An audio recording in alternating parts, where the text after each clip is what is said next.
ईरानी supreme leader के खिलाफ Trump का बड़ा बयान सामने आया और ट्रंप ने कहा है कि ईरान में जल्द ही सत्ता परिवर्तन होगा और सत्ता बदलने के लिए ईरान की जनता विद्रोह करेगी। अमेरिकी इजरायली हमले के बाद जनता शांत नहीं बैठेगी। ये दावा करते हुए नजर आ रहे हैं डोनाल्ड ट्रंप, जो ये कह रहे हैं कि ईरान में जल्द ही सत्ता परिवर्तन होगा, क्योंकि जब से नए सुप्रीम लीडर का नाम सामने आया है ट्रंप की नाराजगी खुले तौर पर सामने आ रही है, क्योंकि वो चाहते थे कि उनकी दखलंदाजी के बाद ही ईरान के नए सुप्रीम लीडर का ऐलान हो, उसका चयन हो, लेकिन ऐसा नहीं हुआ। और अब ट्रंप का ये बयान सामने आया है, वो ये कह रहे हैं कि जल्द सत्ता परिवर्तन होगा, सत्ता बदलने के लिए ईरान की जनता विद्रोह करेगी और अमेरिकी इजरायली हमले के बाद जनता शांत नहीं बैठेगी और खुद जल्द परिवर्तन वहां पर करती हुई नजर आएगी।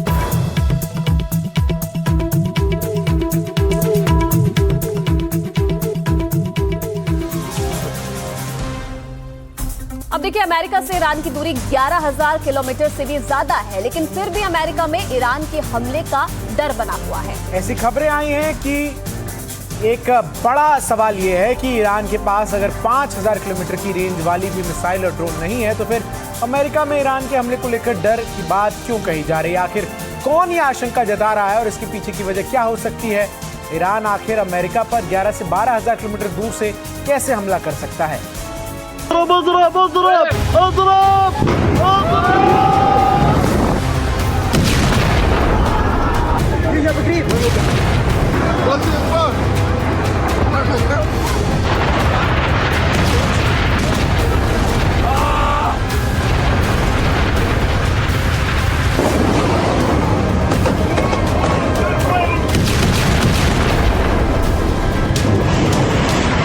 रूस से पश्चिम एशिया की जमीन जल रही है, लेकिन इसकी तपिश से अमेरिका आखिर क्यों बेहाल है?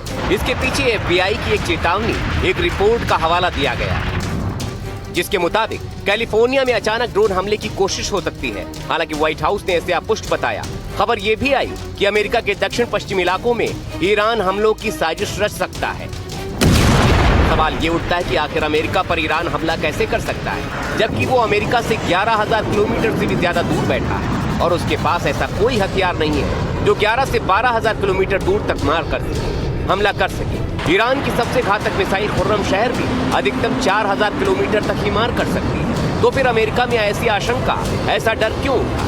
तो इसे ध्यान से समझिए। अमेरिका को डर है कि कहीं ईरान मेक्सिको की सीमा से हमला न कर दे। आशंका जताई गई है कि ईरान मेक्सिको के अंदर से अमेरिका पर हमला कर सकता है और इसके लिए वो मेक्सिको के ड्रग तस्करों की मदद ले सकता है। मेक्सिको में ड्रग तस्कर आज भी बहुत शक्तिशाली हैं। कई शहरों में आज भी उनका दबदबा कायम है। ऐसे में आशंका जताई गई है कि ईरान ड्रग तस्करों की मदद से कैलिफोर्निया और आसपास के इलाकों पर हमला कर सकता है। 2005 के बाद से दक्षिणी अमेरिकी देशों से ईरान ने दोस्ती बढ़ाई थी। वेनेजुएला और क्यूबा से भी ईरान की अच्छी दोस्ती मानी जाती है। माना जा रहा है कि अमेरिका को उसी दोस्ती से नुकसान की आशंका है। इसीलिए कुछ दिनों पहले ट्रंप ने अमेरिका के आसपास ड्रग कार्टेल को पूरी तरह से खत्म करने का बयान भी दिया था। उन्होंने कहा था कि उनकी प्राथमिकता है कि वो ड्रग तस्करों को पूरी तरह से नेस्तनाबूद कर देंगे। As part of our commitment to countering the cartel presence in our region, we must recognize the epicenter of cartel violence is Mexico. The Mexican cartels are fueling and orchestrating much of the bloodshed and chaos in this hemisphere, and the United States government will do whatever is necessary to defend our national security and to protect the safety of the American people.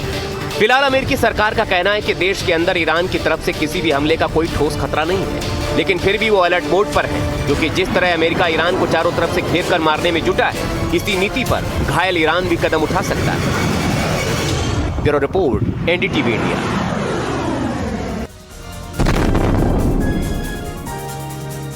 सवाल उठते रहे कि आखिर Mujtaba Khamenei कहां हैं, आखिर वो सामने क्यों नहीं आ रहे?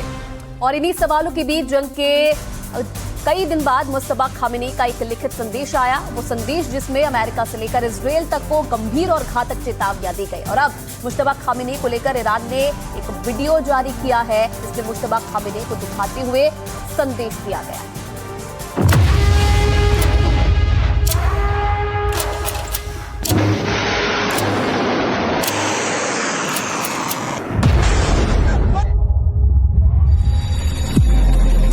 Khamenei is back.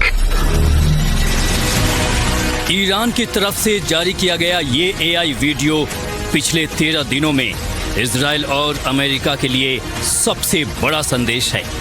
वो संदेश जिसके जरिए ये दिखाने की कोशिश की गई है कि ईरान की सत्ता से बेदखल करने के लिए सीनियर खामनेई को अमेरिका ने हमला करके भले ही मार दिया हो, लेकिन उनकी जगह अब जूनियर खामनेई यानी मुज्तबा खामनेई ने संभाल ली है।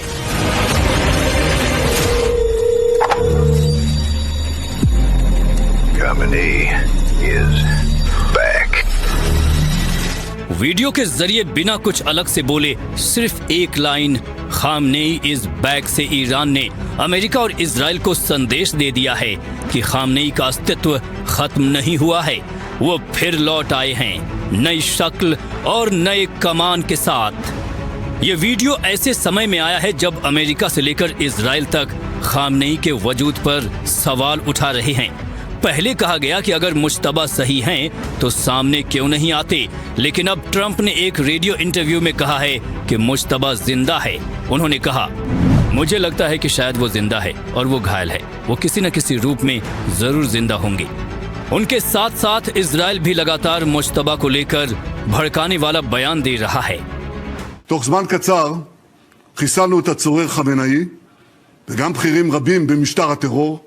חיסלנו את הרודן הישן והרודן החדש, מוג'תבא, הבובה של משמרות המהפכה, הוא אינו יכול להראות את פניו בציבור. You mean the new supreme leader? You mean the son? How can there be an Iran with Well, another I don't want to say that, but you know, I was disappointed because we think it's going to lead to just more of the same problem for the country. So I was disappointed to see their choice. ये बयान ऐसे समय में आए हैं जब Iran America के base से लेकर इजराइल पर पहले से ज्यादा घातक वार करने का दावा कर रहा है। उसके हमलों की कई तस्वीरें भी लगातार सामने आ रही हैं। इन बयानों के पीछे बतौर सुप्रीम लीडर मुज्तबा का बयान भी बड़ी वजह है, जिसमें सारी अनिश्चितताओं के बीच पहला संदेश जारी किया। पहले कहा गया, वीडियो संदेश जारी हुआ है। ईरान अपने शहीदों और निर्दोष नागरिकों की मौत का बदला जरूर लेगा। ईरान उन बच्चियों की मौत का बदला जरूर लेगा जो दुश्मन के हमले में मारी गई। किसी भी शहादत को भुलाया नहीं जाएगा और जब तक न्याय नहीं मिलता संघर्ष जारी रहेगा। ईरान के पूर्व सुप्रीम लीडर अली खामनेई की मौत का बदला लिया जाएगा। जब हमला हुआ तो मेरे पिता कुरान पढ़ रहे थे। जब तक पिता की मौत का बदला पूरा नहीं हो जाता तब तक ये संघर्ष खत्म नहीं होगा। क्या ये ईरान के इंतकाम की खूनी चेतावनी है? क्या ईरान वाकई अब घायल शेर की तरह और ज्यादा घातक हो गया है? और उसी के बाद आज ईरान ने वीडियो जारी कर दिया है। एक तरफ पिता की मौत का बदला लेने तक जंग की धमकी और दूसरी तरफ खामनेई इस बैक से संदेश देने की कोशिश। Khamenei is dead.